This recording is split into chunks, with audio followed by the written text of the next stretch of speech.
Radio Publique Africaine.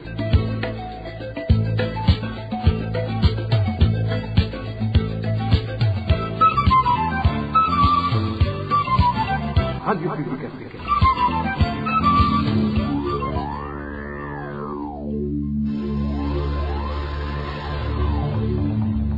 C'est le moment de suivre le journal parlé en français.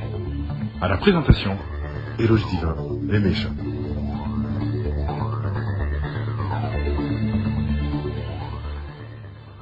Merci d'écouter la Radio Publique Africaine. Bonsoir et bienvenue dans le journal de ce 2 décembre 2025. Tout de suite, les principaux titres.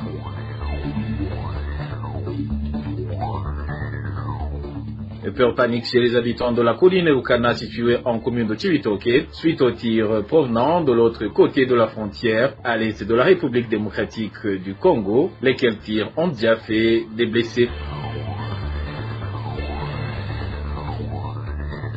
Et puis le phénomène de corruption se manifeste fortement dans la délivrance de passeports au niveau de certaines provinces du pays. À Kayanza, Ngodi et Muyinga, il faut disposer d'une somme d'1 million de francs burundais pour l'obtenir, révèlent certains demandeurs.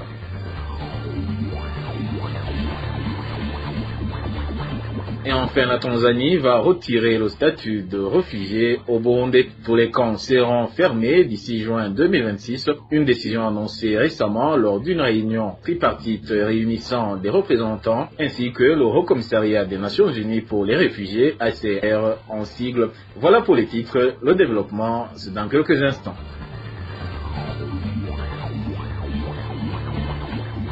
Bonsoir, sécurité pour démarrer ce journal. Le corps d'un enfant âgé de 4 ans a été retrouvé ce lundi à Viegua, en commune d'Ongodi. Nous sommes en province de Butanyerera. Le corps de cette victime était déjà en état de décomposition. Les personnes qui le connaissaient ont révélé qu'il était un élève à l'école Futia située dans la localité de Kinyami, en commune d'Ongodi. Les parents ont précisé qu'il avait disparu depuis le 25 novembre 2025. La police d'Ongodi a indiqué que des investigations ont été lancé afin de déterminer les circonstances de sa mort. Toujours en page sécurité, les habitants de la colline Rukana, en commune Chivitoke de la province Bujumbura, ont été réveillés ce matin par des coups de fusil intenses en provenance de l'autre côté de la rivière Rusizi, à l'est de la RDC. Ces habitants craignent actuellement pour leur sécurité, d'autant plus que des balles perdues ont déjà blessé 5 personnes. Plus de détails avec Désiré Atungimana.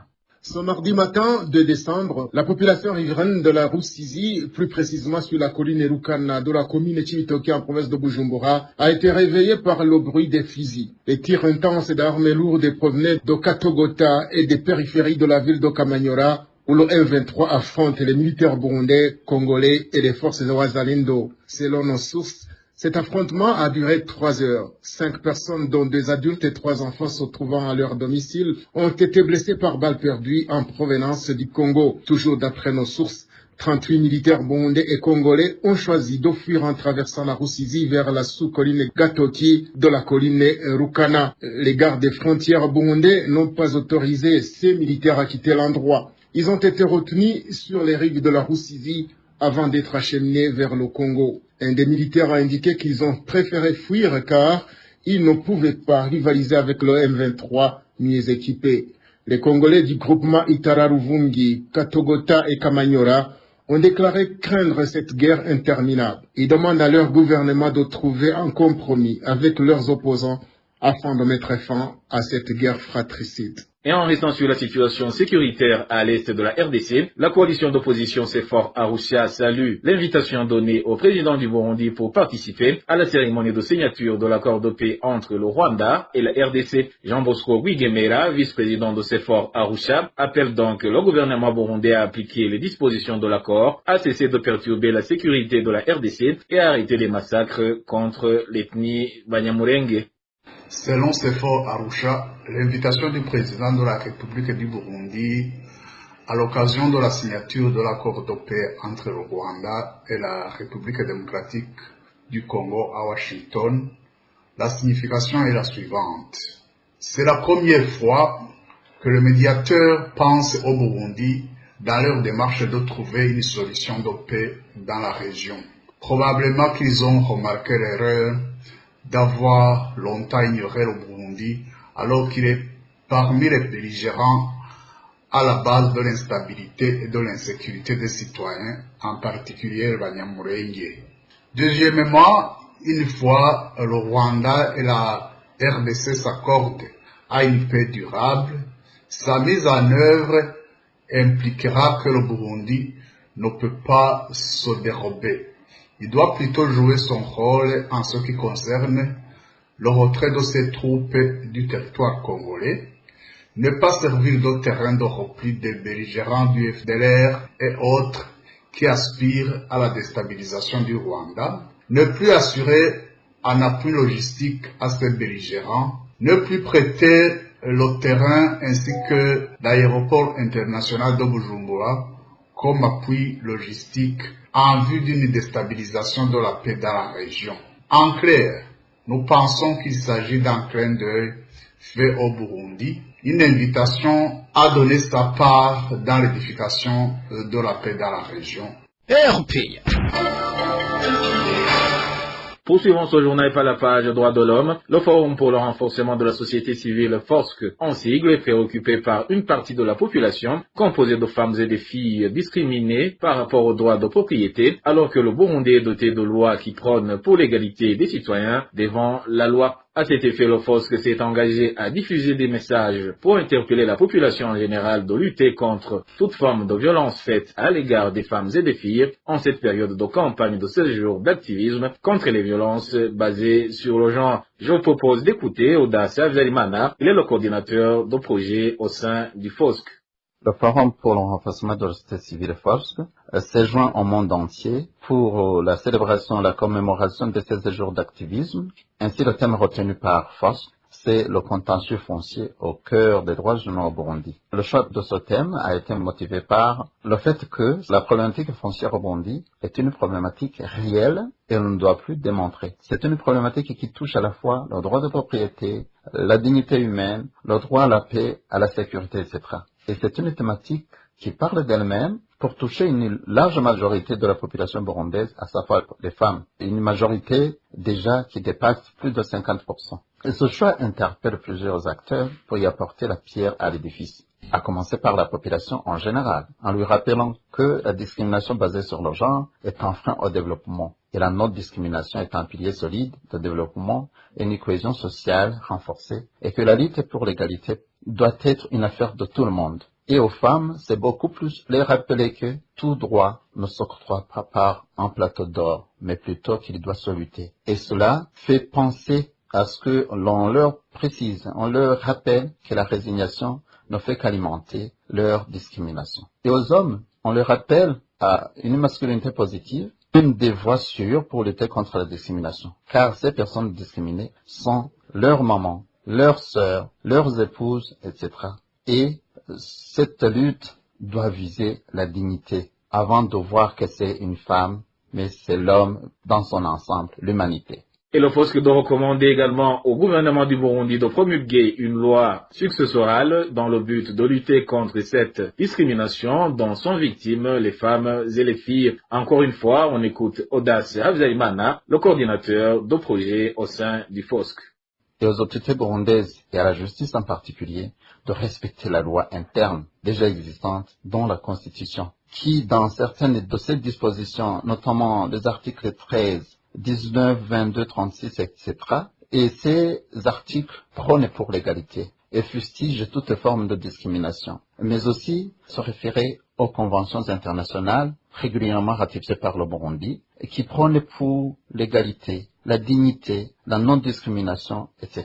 et asseoir par conséquent une justice sociale sans condition. Ainsi donc, pour FOSC, l'État qui se targue d'État de droit, cela ne se suffit pas. Il faut joindre la parole à l'acte en luttant contre la discrimination d'une moitié ou de plus de la moitié déjà de la population, à savoir la femme. Ainsi donc, FOSC recommande que la promulgation de la loi successorale est vraiment un impératif constitutionnel et une mesure de justice sociale pour tous afin de mettre à terme cette hypocrisie légale mêlée à des pratiques judiciaires incohérentes. Toujours en page droits de l'homme, il devrait être mis en place des lois pour protéger les femmes burundaises qui se rendent à l'étranger pour y chercher du travail. C'est du moins le souhait prononcé ce mardi par Daïsaba, le coordinateur national de l'association de lutte contre le chômage et la torture à Luchoto en sigle. C'était lors d'une conférence de presse. La Luchoto dit que plusieurs Burundaises travaillant à Oman sont récemment victimes de maltraitance de la part de leurs employeurs. Suivez Daïsaba, il est le coordinateur national de la Luchoto.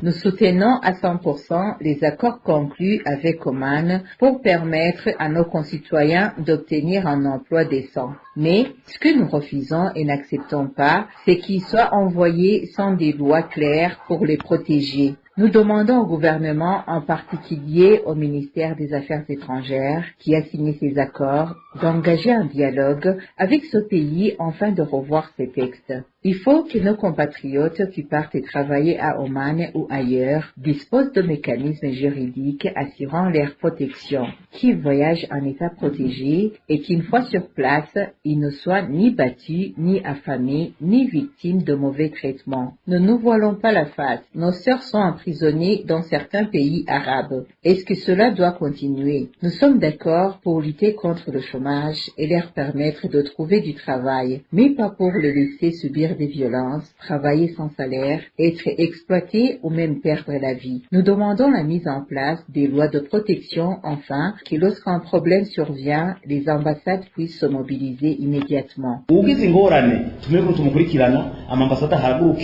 Et les réfugiés burundais vivant dans différents camps se verront bientôt retirer leur statut de réfugiés dans ce pays. Cette décision a été annoncée à l'issue d'une réunion tripartite réunissant des représentants du gouvernement tanzanien et burundais, ainsi que le Haut Commissariat des Nations Unies pour les réfugiés. Le ministre tanzanien de l'Intérieur, George Simbachawene, a déclaré que les raisons ayant poussé ces Burundais à fuir n'existaient plus et qu'à partir de 2026, la Tanzanie ne disposera plus d'aucun fondement juridique pour continuer à leur accorder le statut de réfugiés. Napenda niseme wazi na iwekwe kwenye kumbukumbu sahihi kwamba Tanzania kwa sasa haina mpango wa kutoa uraia kwa makundi ya wakimbizi na haina mpango wa kubadilisha sera. Je tiens à le dire très clairement et à ce que cela soit consigné officiellement. La Tanzanie n'a aucun projet d'octroyer la nationalité à des groupes de réfugiés, ni de modifier ses lois pour intégrer les réfugiés dans les programmes nationaux de développement afin qu'ils puissent s'établir durablement et devenir autonomes sur son sol. De même, elle n'envisage absolument pas de transformer les camps de réfugiés en lieux de résidence permanente. C'est précisément pour cette raison que nous continuons à convaincre nos partenaires qu'il est temps de mettre fin ensemble à cette situation. Le Burundi est désormais un pays sur les causes qui ont poussé ces personnes à fuir n'existent plus et leur devoir est donc de rentrer chez eux. Je le répète avec force, nous n'aurons plus les ressources nécessaires pour continuer à prendre en charge ces réfugiés en 2026. Prolonger leur séjour dans les camps leur porterait préjudice à eux-mêmes, tout comme à la population tanzanienne. En effet, les réfugiés qui choisiraient de rester commenceraient à vivre en autosuffisance, ce que nous considérons comme une source de graves problèmes pour l'ensemble de la société. Chers partenaires, nous estimons sincèrement de notre côté que nous sommes arrivés au bout d'un très long processus de discussion sur ce dossier. Nous souhaiterions que cette réunion soit exclusivement consacrée à cette question. Si nous devons nous revoir à l'avenir, que ce soit pour nous féliciter mutuellement d'un travail bien fait ayant permis le retour réussi des réfugiés dans leur pays d'origine. Cette réunion doit donc marquer le lancement du processus de suppression du statut de réfugié pour ce groupe, un processus que nous souhaitons ordonner, planifier et mener dans le cadre du programme spécial de rapatriement volontaire. Le HCR a précisé, lors des consultations sur le retour volontaire au Burundi, que seulement 2% de réfugiés ont accepté de rentrer de leur propre volonté. Certaines raisons invoquées par ceux qui refusent de rentrer sont économiques, mais ces dernières ne leur confèrent pas le droit de conserver durablement le statut de réfugié. Il a été acté que d'ici juin 2026, tous les camps accueillant des réfugiés burundais en Tanzanie seront définitivement fermés. Actuellement, la Tanzanie héberge plus de 100 000 réfugiés burundais. RPA. Poursuivons ce journal par l'actualité liée à l'économie et à la gouvernance. La corruption et l'enrichissement illicite figurent en première position parmi les facteurs favorisant le blanchiment d'argent et le financement du terrorisme, selon la PARSEM. C'est ce qu'a déclaré ce mardi Faustin Ndikoumana, alors qu'il se tenait une conférence nationale sur la lutte contre ces phénomènes, notamment le blanchiment d'argent et le terrorisme. Selon ce président de la PARSEM, rien n'explique comment certaines personnes peuvent s'enrichir, alors qu'au Burundi, la plupart des banques sont commerciales. Et suivez-le. D'abord, le phénomène de blanchiment a une situation favorable dans un contexte où deux infractions, en l'occurrence l'enrichissement illicite et le blanchiment, sont presque méconnus et prolifèrent dans l'impunité totale. L'enrichissement illicite et le blanchiment d'argent. Et l'indicateur d'une société minée par l'enrichissement illicite et le blanchiment d'argent, c'est la prolifération de l'investissement dans l'immobilier qui est visible, mais si on fait une analyse profonde qui n'est pas financée par le système bancaire et financier classique. Parce qu'en analysant le secteur bancaire et financier du Burundi, on voit qu'il y a une prédominance des banques commerciales qui financent les activités généralement de court terme, d'import-export, de trésorerie, en grande partie. Il serait difficile, dans un pays où même le marché financier est encore à l'état embryonnaire, de penser que c'est le secteur bancaire et financier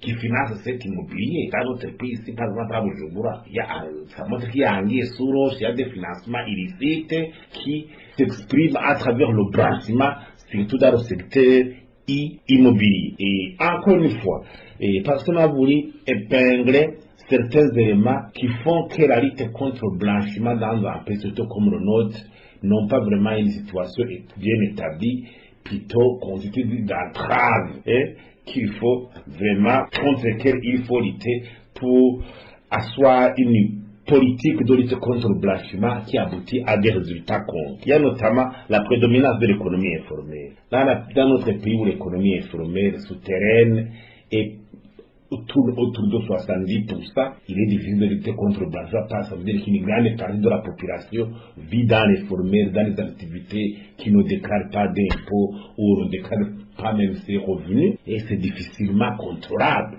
Qui plus est, selon la PARSEM, la lutte contre le blanchiment d'argent reste une tâche difficile car la plupart des autorités participent à cette activité illégale, d'où l'inapplication des lois qui punissent ces infractions. Le président de la PARSEM fait savoir qu'il est nécessaire de sensibiliser la population afin qu'elle contribue à cette lutte. Suivant encore une fois Faustin Ndikoumana. Vous voyez même que le marché parallèle qui alimente plus de 60% des importations dans notre pays constitue une économie souterraine et non taxée, alors que beaucoup de gens sont en train de s'enrichir faramineusement à partir de ce marché. Il y a le trafic illicite de ces minéraux, de quoi qui n'est pas bien. Donc l'économie souterraine est en grande partie développée. Deuxièmement, c'est le faible taux de bancarisation, le faible taux d'inclusion financière qui limite la collaboration des acteurs économiques au Burundi avec le secteur bancaire classique et donc les banques commerciales. Troisièmement, cela alors conduit à une thésaurisation à outrance, donc la thésaurisation, les coffres-forts, donc l'argent qui est retiré du circuit monétaire est en grande partie thésaurisé, ou même à travers la fuite des capitaux placés à l'étranger. Donc c'est un autre élément très important, la fuite des capitaux, parce qu'il y a beaucoup de gens qui préfèrent aller cacher leurs trésors dans les banques étrangères. Et cette collision aussi entre les administrateurs, les mandataires politiques et le secteur privé dans le commerce nuit à toute politique de lutte contre le blanchiment. Parce que le rôle d'unité, les mandataires publics au plus haut sommet et à la base collaborent en collision avec le secteur privé, le secteur économique, et tout cela verrouille l'application des lois pour lutter contre ce fléau. Il y a aussi le cadre légal qui est peu étoffé, qui n'est pas suivi, qui n'est pas connu, notamment comme la déclaration des biens, qui n'est pas respectée, alors que c'était là aussi la façon de contrôler l'enrichissement illicite de certains au cadre de l'État. Il y a la taxe sur la fortune qui n'est pas systématique pour que, par exemple, les structures comme l'OBE puissent suivre les revenus de ces gens qui passent dans les transactions illicites, au moins parvenir à les taxer et renflouer les caisses de l'État. Il y a aussi l'ignorance de ces infractions, le blanchiment, l'agissement illicite sont largement méconnus, sans parler de l'impunité, une justice paralysée. Et donc tout cela devrait, et pour une bonne devrait passer par une bonne meilleure sensibilisation, un cadre légal bien étoffé, bien suivi. Et je vous le disais en titre, obtenir actuellement un passeport au niveau des communes de Kayanza, Ngozi et Muyinga exige de disposer d'1 million de francs burundais. Pratique de la corruption en exigeant de l'argent pour accélérer la procédure. Des détails avec Dani Claire, il a trouvé.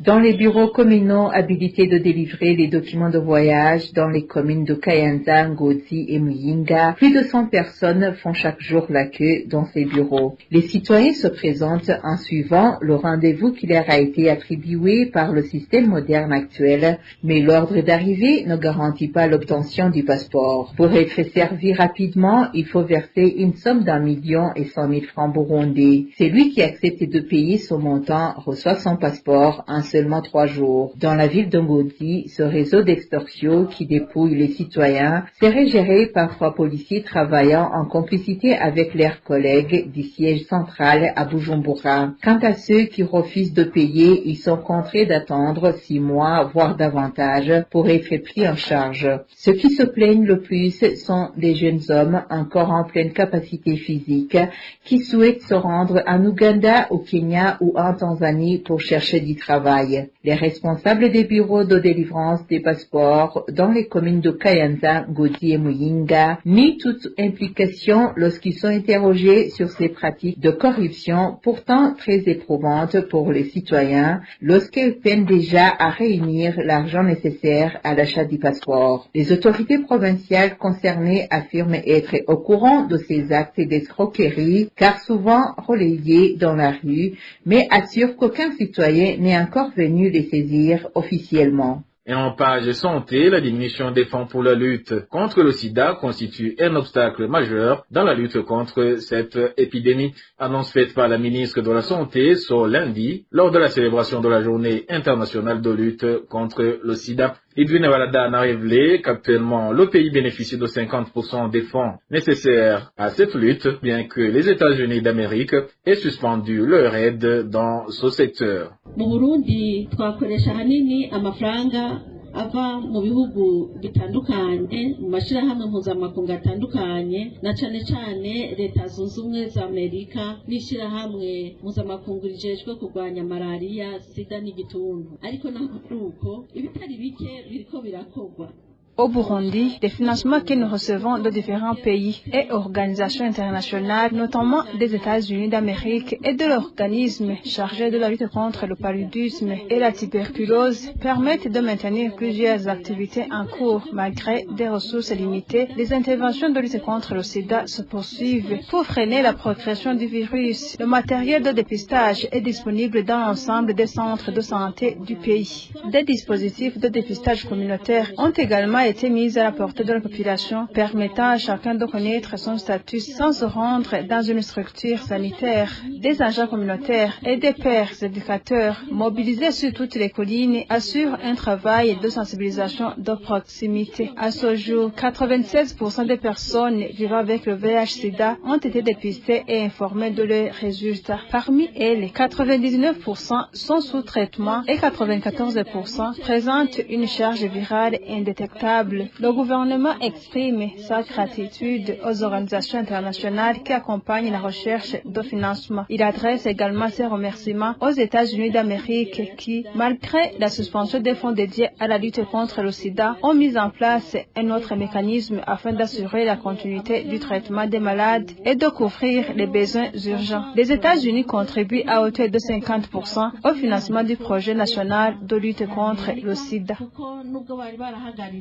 Amafaranga yo kurwanya sida bahavuye barondera ubundi buryo kugira ngo dusubire kuronka amafaranga kugira ngo abagwayi bari ku miti ntibayihagarike ndetse tubandanye dukora n'ibindi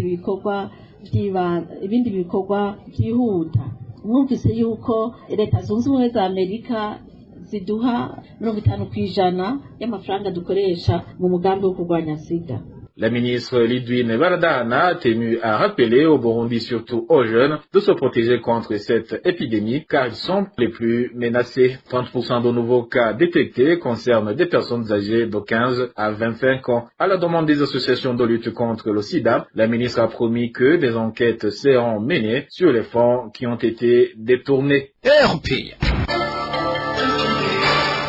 Et dernière nouvelle de ce journal, si les autorités en avaient la volonté, il serait possible d'atténuer le degré de pollution dont souffre la population vivant à proximité de l'usine Buseko en attendant une solution durable. Landrine Teletse, spécialiste en environnement, explique qu'il existe de nombreuses technologies permettant de réduire la toxicité des rejets des cimenteries qui portent atteinte à la santé des populations. Lorsque ces usines utilisent des systèmes de filtration pour traiter les gaz émis, la toxicité des rejets dans l'atmosphère à l'origine de nombreuses maladies diminue jusqu'à 80%. Landrine Teletse était l'invité de l'émission Ijambo Nigwawe de ce dimanche.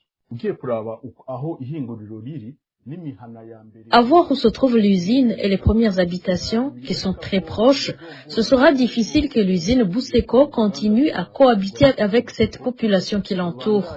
Il y a l'un de ces deux groupes qui devra déménager. Mais en attendant que nous en arrivions là, des mesures urgentes peuvent être prises. Il faudrait voir comment l'usine de Buseko, à l'heure actuelle, pourrait obtenir une technologie moderne qui permettrait d'utiliser un système de filtrage moderne, réduisant les gaz qui vont dans l'atmosphère et provoquent de nombreuses maladies. Ce système de filtrage est de deux types. Il y a des capteurs et des filtres. Certains captent et d'autres filtrent, en particulier les particules issues des fumées qui sortent des fours où se fabrique le ciment. C'est une solution réalisable dans les brefs délais et qui aiderait à diminuer fortement la pollution afin d'aider à ce que la qualité de l'air que respirent les gens puisse être un air sain qui ne provoque pas de maladies.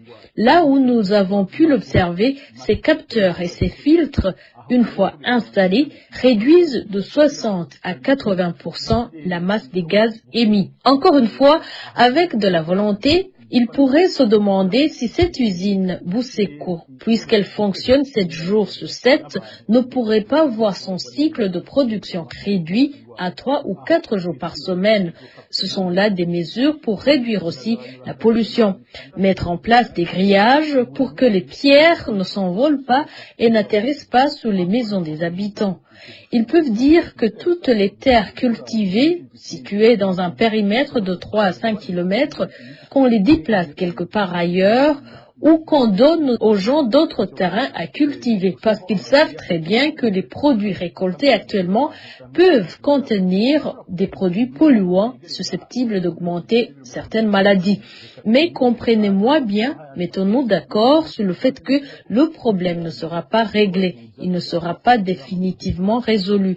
Il s'agira d'aider et d'atténuer à court terme avant que le problème ne soit résolu définitivement. Cependant, cela ne supprimera pas totalement toutes les conséquences.